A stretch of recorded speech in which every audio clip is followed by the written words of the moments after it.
السلام عليكم ورحمة الله ومرحبا بكم في فيديو جديد على قناتكم صادق لورنين. في هذا الفيديو سنعرض لكم البرنامج الكامل للأسبوع 28 لدوري اللو السعودي، والذي سيتم إجراء مبارياته أيام 9 العاشر و11 من أبريل. فمرحبا بكم وشكرا على المتابعة. ستنطلق مباريات الأسبوع 28 من دوري اللو السعودي الدرجة الأولى في اليوم الأول الذي يصادف يوم الأحد 9 من أبريل، والذي سيعرف إجراء 3 مقابلات. أولاها يستضيف فيها فريق الحزم فريق الشعلة على الساعة 9:50. أما المقابلة الثانية والتي ستنطلق في نفس التوقيت فيحل فيها فريق العروبة ضيفا على فريق الأخدود.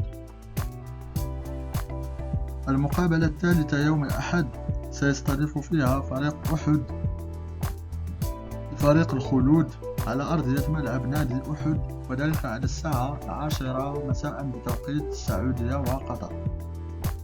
اليوم الثاني من الأسبوع 28 والذي يصادف يوم الاثنين 10 من أبريل سيعرف إجراء 4 مقابلات. أولاها يستضيف فيها فريق الرياض فريق الجبلين على أرضية ملعب نادي الرياض على الساعة 9:30 مساء بتوقيت مكة المكرمة.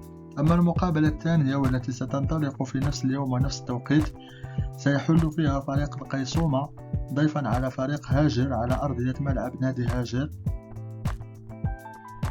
المقابلة الثالثة من يوم الاثنين 10 من أبريل سيحل فيها فريق جدة ضيفا على فريق نجران على الساعة 9:50 مساء بتوقيت مكة المكرمة. أما المقابلة الرابعة والأخيرة من يوم الاثنين فيستضيف فيها فريق الأهلي السعودي فريق العين على الساعة 10 مساء على أرضية ستار الأمير عبد الله الفيصل بجدة. اليوم الثالث والأخير من الأسبوع 28 والذي يصادف يوم الثلاثاء 11 من أبريل سيعرف إجراء مقابلتين. أولاها يحل فيها فريق الساحل ضيفا على فريق القادسية على الساعة 9:30 مساء.